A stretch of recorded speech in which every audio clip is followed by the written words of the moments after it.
என் அன்பு செல்லுமே, உன் துயர் துடைக்க உன்னை தேடி நீ இருக்கும் திசையை நோக்கி ஓடி வருகிறேன். நான் விரும்பாமல் யாரும் என்னை தேடி வர முடியாது. இழந்ததையெல்லாம் உனக்கு மீட்டு நான் தருவேன். அம்மா, நான் இருக்கிறேன்.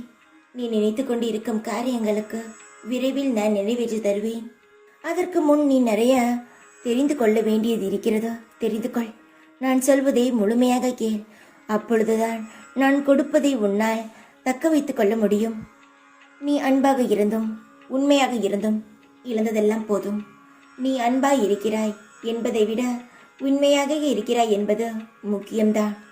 ஏனெனில் அன்பை விட அதிக மகிழ்ச்சி கூடியது உண்மை. எல்லாம் எனக்கும் தெரியும். ஆனால் நீ அன்பாக இருந்து இழந்ததை விட உண்மையாக இருந்து இழந்தது அதிகம். இனி எதுவாக இருந்தாலும் உண்மையாக உன்னிடம் இருப்பவர்களிடம் அன்பாக இரு. உன்னிடம் அன்பாக இருப்பவரிடம் நேர்மையாக இரு. எல்லாரிடமும் இருந்து ஏமாந்தது எல்லாம் போதும். சோதனை காலத்தில் பொறுமையாக இருங்கள். மேகங்கள் மூடிக்கொண்டால் சூரியன் கூட பிரகாசிக்க முடியாது. மனிதர்களின் ஏமாத்திரம்.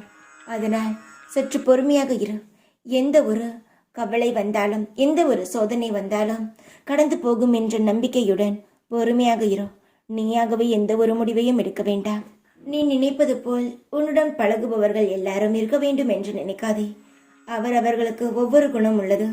அதனால் யார் எப்படி என்று பார்த்து பழகு. மறுபடியும் ஏமாந்து போகாதே. ஏமாந்து போனால் தாங்கும் சக்தி உன்னிடம் இல்லை. போலியான புன்னகையை விட திமிரான கோபம் எவ்வளவோ மேல். உன்னுடைய வாழ்க்கையில் எவ்வளவோ அடிபட்டு விட்டாய். சந்தர்ப்பத்துக்கும் சூழ்நிலைக்கும் தகுந்தது போல் உன்னை நீயே மாற்றிக்கொள். கோபமாக இருக்க வேண்டும் என்றால் யாரிடமும் காட்டாதே. உன் மனதுக்குள் வைத்துக்கொள். அதை என்னிடம் சொல்லிவிட்டு அமைதியாக இருந்துவிடு. யாரிடமும் தேவையில்லாமல் பேசாதே. தலையில் தூக்கி வைத்து கொண்டாடுகிறார்கள் என்ற ஆனந்தம் கொள்ளாதீர்கள். பூசணிக்காயை தூக்கி சுற்றுவதும் பூஜையில் வைக்கல்ல, போட்டு உடைக்கத்தான். அதனால் யாராக இருந்தாலும் பார்த்து பழகு. அப்பொழுதுதான் உன்னுடைய செல்வ செழிப்பும் உன்னிடம் நிரந்தரமாக இருக்கும். எதுவாக இருந்தாலும் சுதாரிப்பாக இரு. எச்சரிக்கையாக இரு. ஒரு விஷயத்தை செய்வதற்கு முன் பலமுறை யோசி.